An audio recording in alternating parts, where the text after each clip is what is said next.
সেই লিমিট অনুযায়ী এ ভাই।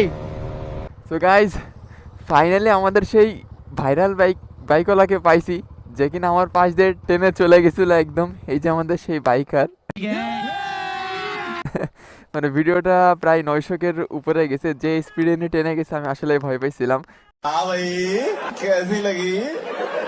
তো ভাই ভালো আছেন? নাম কি আপনার? মাহিম ভাই, যে টান্ডা দিছেন সেই দিন ভাই, আমার মনে করলে এখনো বুকের মধ্যে ধুক ধুক করে। আমি মানে ভিডিও করতে করতে যাচ্ছি, হঠাৎ করে দেখি মানে ফুরুত করে দৌড় মারছে। আর স্পিড ছিল কত আপনার তখন? 47, এই রেটে 100?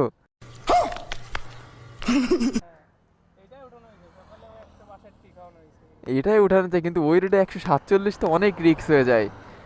কারণ ওই রোডে প্রায় অ্যাক্সিডেন্ট হয়, আপনার গাড়ি এদিক ওদিক দিয়ে ঢুকাই দেয়। ভাই ওই কাজ ভুলেও করেন না ওই রোডে। প্রচুর পরিমাণে অ্যাক্সিডেন্ট হয় ওই রোডে। আমি সর্বোচ্চ 80-85 এমনই চালাই।